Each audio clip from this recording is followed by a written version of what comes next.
इस्लामाबाद में अभी अभी खबर आई है कि शहबाज शरीफ ने कल इमरजेंसी मीटिंग बुला ली है। दरअसल पाकिस्तान ऐसे चक्रव्यूह में फंस गया है जिसे एक तरफ कुआं और दूसरी तरफ खाई है। अमेरिका के साथ जाएं या फिर ईरान का साथ दें, अफगानिस्तान से निपटे या फिर इजराइल से निपटने के लिए कमर कसें। जनरल मुनीर को कुछ भी इस वक्त समझ नहीं आ रहा, तो हमेशा की तरह वो अपनी बर्बादी का ठीकरा भारत पर ही फोड़ने पर कैसे उतर आया है, इस रिपोर्ट से समझिए।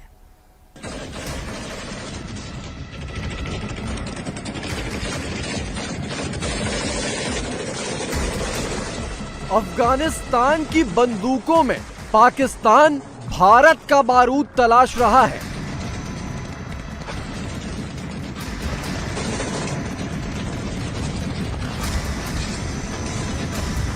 भारत का किया धरा है, ये भारत की प्रॉक्सीज हैं जो हमारे खिलाफ लड़ रही हैं। इजराइल, इंडिया और तालिबान, उन्होंने एक इकट्ठा महाज बना लिया है। 25-26 को जाता है इंडियन प्राइम मिनिस्टर इजराइल, 26-27 को वहां पे बयानात आने शुरू होते हैं और 28 को देख ले अगले दिन हमला हो जाता है अफगानिस्तान का हमारे ऊपर। ताकि किसका क्या हिसाब किताब है, भारत के फायदे में जो चीज होगी भारत वो करेगा। अफगानिस्तान के ड्रोन्स पर पाकिस्तान इजराइल का लेबल तलाश रहा है। हिंदू, यहूदी और इस्लामिक फोर्सेस इकट्ठी हो गई हैं against other Islamic forces. Modi, Netanyahu और ट्रंप एक ही खिचड़ी पका रहे हैं, साथ मिलकर खाना खाते हैं। इजराइल ने इनको श्योरिटी दी है कि जब तक भारत के प्राइम मिनिस्टर रीजन में हैं तब तक जंग नहीं होगी, और जैसे ही भारत के प्राइम मिनिस्टर वापस भारत पहुंचे तो स्ट्राइक्स शुरू हो गई हैं। हिंदुत्व, अखंड भारत, ग्रेटर इजराइल, उनकी सोच वही है। इंडिया और इजराइल में तो हमेशा से है, तो ऐसी कौन सी बड़ी बात हो गई। लेकिन है ये बड़ी बात पाकिस्तान के लिए, जो वहां पे मेल्ट डाउन हो रहा है और जो आवाजें उठाई जा रही हैं, जो चीखें निकल रही हैं और जो घबराहट हो रही है। हम सब जानते हैं, बखुदा ये हर एक को पता है, चाहे वो कितना भी जिम्मेदार है या गैर जिम्मेदार, कि आपकी बारी है। भारत से जो हमले का खतरा है उसमें कहा यह जा रहा है कि इजराइल के कुछ हथियार हैं वो इस्तेमाल हो सकते हैं और इजराइल ही की इंटेलिजेंस इस्तेमाल हो सकती है। ये सब कुछ आप लोग कर रहे हैं, तो सर ऐसा क्यों कर रहे हैं आप लोग?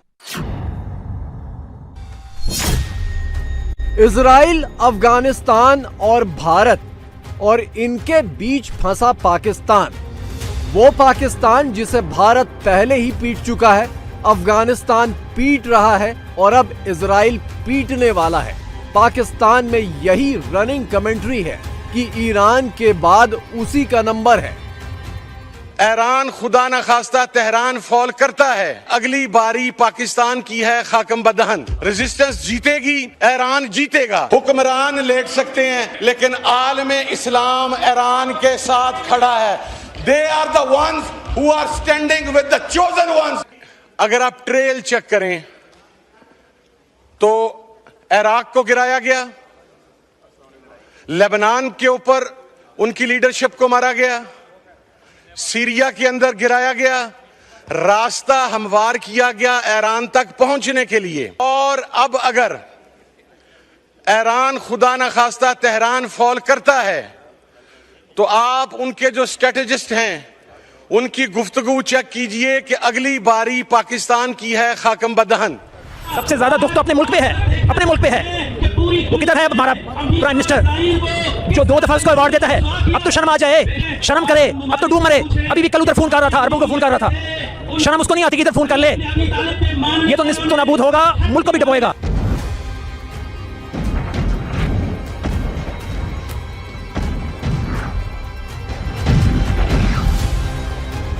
इजराइल ने ईरान पर जो कहर ढाया है, उन्हीं बारूदी तस्वीरों में मुनीर को अपना भविष्य भी साफ नजर आ रहा है।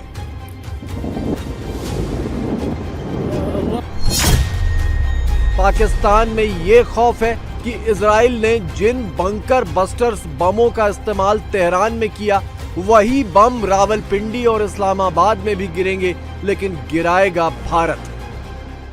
हाईएस्ट अलर्ट के ऊपर इस वक्त जो है वो पाकिस्तान की इंटेलिजेंस एजेंसी को खड़ा कर दिया गया है कि किसी भी वक्त इस वक्त भारत से उनको हमले का खतरा है। और भारत से जो हमले का खतरा है उसमें कहा यह जा रहा है कि इजराइल के कुछ हथियार हैं वो इस्तेमाल हो सकते हैं और इजराइल ही की इंटेलिजेंस इस्तेमाल हो सकती है और इजराइल के खास तौर के ऊपर जो हथियार की बात की जा रही है वो स्पाइस बॉम्ब्स की बात की जा रही है। ये स्पाइस बॉम्ब्स जो इजराइल की टेक्नोलॉजी है, जो इजराइल ने सिर्फ और सिर्फ हिंदुस्तान को प्रोवाइड की है, हिंदुस्तान को एक्सपोर्ट की है, और कहा जा रहा है कि हिंदुस्तान जो है इस टेक्नोलॉजी का इस्तेमाल कर सकता है।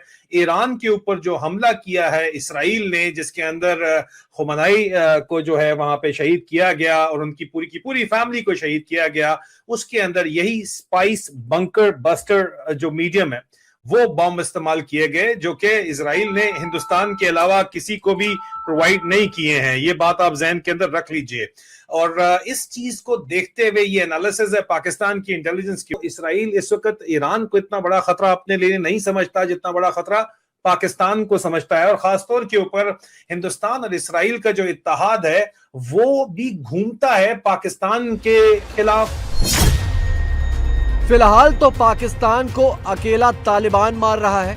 जिस अफगानिस्तान के पास एयरफोर्स भी नहीं है, उसके खौफ से पाकिस्तानी फौज चौकियां छोड़ छोड़ कर भाग रही है। पाकिस्तानी फौजियों के हथियार, यूनिफॉर्म, राशन, चौकियों में सब कुछ वैसे का वैसा पड़ा है, बस फौजी गायब है।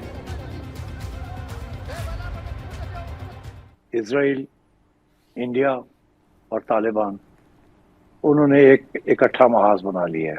पहले तो ये था ना कि सिर्फ इजराइल इनडायरेक्टली इन्वॉल्व्ड इंडिया के जरिए, बट अब वाजे हो गया है कि इसके पीछे एक और सोच थी। इंडिया और इजराइल को इकट्ठा कर दिया गया है, और इंडिया उससे पहले अफगानिस्तान के साथ इकट्ठा हो गया था। तो इसलिए अब ये एक नया ट्रायंगल बन गया है, जिसको इजराइल हेक्सागन बनाना चाह रहा है। इसमें 4 या 5 लोग और लाना चाह रहा है। इसलिए अब सिचुएशन चेंज हो गई है, और तालिबान को जैसे कहते हैं ना हवा मिल गई है। उन्होंने अब अपनी पाँव जो है इंडिया और इजराइल की कश्ती में रख दी है। और बड़ी दिलचस्प बात इसमें 2 है। एक तो ये कि हिंदू, यहूदी और इस्लामिक फोर्सेस इकट्ठी हो गई हैं अगेंस्ट इस अदर इस्लामिक फोर्सेस। ये एक बड़ी इंटरेस्टिंग डेवलपमेंट है। सारे मुस्लिम देश एक दूसरे के खिलाफ इस वक्त जंग में है। ईरान 7 मुस्लिम देशों से एक साथ लड़ रहा है। अफगानिस्तान, यूएई और सऊदी अरब एक दूसरे के खिलाफ है, और पाकिस्तान अफगानिस्तान से लड़ रहा है। लेकिन पाकिस्तान में हाय तौबा मची है मोदी और नेतन्याहू को लेकर। चीखें मारी जा रही हैं कि दोनों मुल्क पाकिस्तान के खिलाफ साजिश कर रहे हैं। पाकिस्तान में बहुत घबराहट पैदा हो चुकी है, और मैं नहीं समझ सकती थी कि इंडिया के प्राइम मिनिस्टर के इजराइल जाने पर इतना हंगामा होगा और इतना उधम मचेगा, क्योंकि मेरा ये ख्याल था कि पाकिस्तान के लिए ये विजिट कोई इतना ज्यादा इम्पोर्टेंट नहीं होगा। ये तो उनके वैसे भी अलायंस ही है, इंडिया और इजराइल में तो हमेशा से है। तो ऐसी कौन सी बड़ी बात हो गई, लेकिन है ये बड़ी बात पाकिस्तान के लिए, जो वहां पे मेल्ट डाउन हो रहा है और जो आवाजें उठाई जा रही हैं, जो चीखें निकल रही हैं और जो घबराहट हो रही है, वो एक ऐसा अलायंस बना रहे हैं जिसको हेक्सागन कहा जा रहा है, और उसके अंदर कुछ ऐसे कंट्रीज हैं जिनको वो मिलाकर जो है एक अलायंस बनाने जा रहे हैं, या बन चुका है या बन रहा है। उसके ऊपर पाकिस्तान को फिक्र है। पाकिस्तान को ये फिक्र है कि ये एंटी मुस्लिम उम्मा है। तालियां, एंटी मुस्लिम उम्मा। कौन सी मुस्लिम उम्मा भाई, कौन सी मुस्लिम उम्मा? वो मुस्लिम उम्मा जो अफगानिस्तान के तालिबान आपके पर्दे पे वो कर रहे हैं, हमले कर रहे हैं, ईंट से ईंट बजा रहे हैं, मुस्लिम उम्मा चुप करके बैठी हुई है। वो वाली मुस्लिम उम्मा कौन सी मुस्लिम उम्मा? कहाँ गई मुस्लिम उम्मा? अब तो सारी जो मुस्लिम उम्मा है वो आपस में ही लड़ रहे हैं। 25 से 26 फरवरी तक मोदी इजराइल में थे। इसके ठीक बाद अफगानिस्तान ने पाकिस्तान पर हमला बोल दिया, और इसके बाद इजराइल ने ईरान पर हमला बोल दिया। पाकिस्तान में मोदी और मुनीर की मुलाकात का विश्लेषण अभी तक चल रहा है, और खुद पर गिर रहे बमों का इस मुलाकात से कनेक्शन तलाशा जा रहा है। मोदी नेतन्याहू की मुलाकात के अगले ही रोज अफगानिस्तान ने पाकिस्तान पे हमला किया। 2 दिन के बाद ईरान पे अमेरिका ने हमला कर दिया है। ये जो ट्राइका है, मैं इसको ट्राइका कहता हूं क्योंकि मैं समझता हूं कि मोदी, नेतन्याहू और ट्रंप तीनों एक ही थाली के बैंगन हैं, एक ही खिचड़ी पका रहे हैं, साथ मिलकर खाना खाते हैं। आपके जो दोस्त हैं इधर, mister Modi, who was the last person to see Netanyahu before the war, आशीर्वाद देने गए थे, हिंदुत्व, अखंड भारत, ग्रेटर इजराइल, उनकी सोच वही है ना? देखिए 24-25 तारीख को इंडियन प्राइम मिनिस्टर मोदी जाते हैं इजराइल। अगले दिन द वेरी नेक्स्ट डे जो अफगानिस्तान के मुजाहिदीन तालिबान जो है, टीटीपी जो है और टीटीए मिलकर 52 चौकियों पर हमला कर देते हैं। एक दिन छोड़ के अगले दिन आपने देखा कि ईरान पर हमला कर दिया गया। तो मुझे ये लगता है कि इजराइल, इंडिया और अफगानिस्तान और ऑब्वियसली बैक्ड बाय यूएसए, ये कनेक्ट हुए सारे डॉट।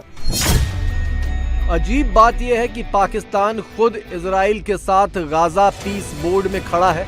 इजराइल की तरफ से हमास आतंकियों को मारने के लिए फौज भेजने की तैयारी में है, लेकिन इल्जाम भारत पर और उसी इजराइल पर लगा रहा है। ईरान का हाल देखकर पाकिस्तान बहुत तेजी से हाथ पांव चला रहा है, क्योंकि उसे यही लग रहा है कि अब डूबने की बारी उसी की है। सोशल मीडिया पे एक मीम देख रहा था, उसमें एक बूढ़ा शख्स कह रहा है कि पाकिस्तान ने पहले ईरान को फोन किया और कहा हम आपके साथ खड़े हैं, और फिर पाकिस्तान ने सऊदी अरब को फोन किया और कहा कि हम आपके साथ खड़े हैं। तो ईरान और सऊदी अरब ने एक दूसरे को फोन किया और पाकिस्तान को कहा कि भाई आप बैठ जाओ, आप बैठ जाओ। सर, सिफारती सतह पे तो कोई ऐसी कोशिश की जाए कि इस कत्लेआम को रोका जा सके जो मुसलमानों के बेदर पे है। और हम सब जानते हैं, बखुदा ये हर एक को पता है, चाहे वो कितना भी जिम्मेदार है या गैर जिम्मेदार, कि आपकी बारी है। अकेले ईरान का मामला ही मुनीर से संभाले नहीं संभल रहा। अमेरिकी काउंसिलेट में विरोध प्रदर्शनों की कुछ नई तस्वीरें सामने आई हैं, जिसमें पेट्रोल बम फेंकते हुए लोग भी दिखाई दे रहे हैं। अब हालात ये हैं कि काउंसिलेट के चारों तरफ भारी भरकम कंटेनर लगाने पड़ गए हैं। जिस दिन मुनीर की फौज ने गाजा में पैर रख दिए, पाकिस्तान में तो आग ही लग जाएगी। पाकिस्तान की सूरत हाल अब इतनी पेचीदा हो गई है कि हमने वो जो माजी के अंदर उल्टबाजियां खा के, कलाबाजियां खा के, ऐसी मतलब रंगबाजियां करके हम ये समझ रहे थे ना कि हमने ट्रंप को बेवकूफ़ बना लिया, और ट्रंप सानू बेवकूफ़ बना रहा था। हम समझ रहे थे कि हम इसकी तारीफें करके या चुक के और हम इसे जनाब फटेते बिठा देंगे। उसने पहले ही हमें फटे के नीचे लिटा लिया था, उसने पहले से प्लान किया हुआ था। अब हम मुआहदे के तहत सऊदी अरब के साथ खड़े। सऊदी अरब अगर अमेरिका के साथ खड़ा है और अमेरिका अगर ईरान के खिलाफ खड़ा है, तो हम किसके साथ खड़े? सऊदी अरब ने ये कंफर्म कर दिया है कि वो इस जंग में अमेरिका के साथ मिलकर अब इत्तेहादी के तौर पे ईरान के खिलाफ जंग का हिस्सा बनेंगे। अब सवाल तो ये पैदा होता है कि अगर सऊदी अरब ईरान के खिलाफ जंग का हिस्सा बनेगा तो हमारा तो उनके साथ मुआहदा है, और अगर हमारा उनके साथ मुआहदा है तो फिर हम कहाँ खड़े होंगे? वैसे आग तो अभी भी लगी हुई है। ये वीडियो अफगानिस्तान ने रिलीज किया है, जिसमें पाकिस्तान के फौजी हवाई अड्डों को ड्रोन से निशाना बनाते हुए साफ देखा जा सकता है। जैसे भारत ने ऑपरेशन सिंदूर में पाकिस्तानी अड्डों को उड़ाया था, ठीक उसी तर्ज पर अफगानिस्तान भी मुनीर को सबक सिखा रहा है। अफगानिस्तान की कोई फौज तो है नहीं है लड़ने के लिए। वो गुरिल्ला वॉरफेयर में हमले करते हैं, भाग जाते हैं। यहाँ पे उनको पहली दफ़ा समझ आई, और ये बात बड़ी सिग्निफिकेंट है हमना, कि ये 51 चेक पोस्ट पे एक वक्त उनकी तरफ से हमला करना, और इसकी टाइमिंग जो बार बार बात आती है कि मोदी बैठा हुआ इजराइल में जब ये हुआ था, तो ये तो लगता है कि बड़ा वेल थॉट आउट एक स्ट्रेटजी प्लान करके पैसा दे के, असला दे के उनसे करवाया गया। अब पाकिस्तान जैसा मुल्क देखें जो पहले ही अफगानिस्तान के साथ जंग में, स्टॉक मार्केट ने हमारी वैसी कल तबाही फेरी। पाकिस्तान के हालात का जिक्र करें, वहाँ एक बलूचिस्तान और अफगानिस्तान के सरहदी बॉर्डर्स पर बड़ी शदीद किस्म की लड़ाई है जो मीडिया में अब नजर नहीं आ रही। ये अफगानिस्तान की जंग अचानक ईरान की जंग से पहले जो अस्करी सहाफ़ियों के बकौल तीसरी आलमी जंग बन गई थी पाकिस्तान की, जहाँ 31 मकामात पर बमबारी थी अफगानिस्तान में। अब एक हफ्ता हो गया बिल्कुल खामोशी। मतलब क्या आप रजीम चेंज ऑपरेशन अफगानिस्तान में कामयाब हो गए? क्या वहाँ हैबतुल्लाह सुप्रीम लीडर को शहीद कर दिए? वो जो गद्दारी के सर्टिफिकेट बांटते रहे उस जंग में, वो सारे गायब हो गए। ये डीकॉय ऑपरेशन था तवज्जो हटाने के लिए, क्योंकि देखें अमेरिकन एम्बेसी में भी जो मुजाहिरीन पे गोलियां चली, उसमें भी फॉल्स फ्लैग आपने देखा कि वो एक शख्स गोलियां चला रहा था। 9 मई में भी हमने देखा। तो ये सब क्या था, ये अभी तक किसी को पता नहीं चल रहा। अफगानियों, पाकिस्तान पर हमला करोगे? अच्छा जी। तुम्हारे पास एयरफोर्स भी है? अच्छा जी। तंदूर चलाने के अलावा तुम। पाकिस्तान अफगानियों का मुकाबला कैसे कर रहा है? ऐसे वीडियो बनाकर अफगानिस्तान की पश्तून पठान आबादी का नस्ल के आधार पर मजाक उड़ाकर। तुम इंडिया की प्रॉक्सी बन के पाकिस्तान पे हमला करोगे और बच के चले जाओगे। अच्छा जी। इस शख्स को देखिए, ये पाकिस्तान का सूचना मंत्री अताउल्ला तारड़ है और इसके आसपास वही लोग हैं जो पाकिस्तानी फौज के इस प्रोपेगेंडा वीडियो में दिखाई दिए हैं। मतलब साफ है कि मुनीर के हुक्म पर पश्तून पठानों के अपमान करने वाले ये वीडियो इसी कठपुतली मंत्री की निगरानी में शूट किए गए।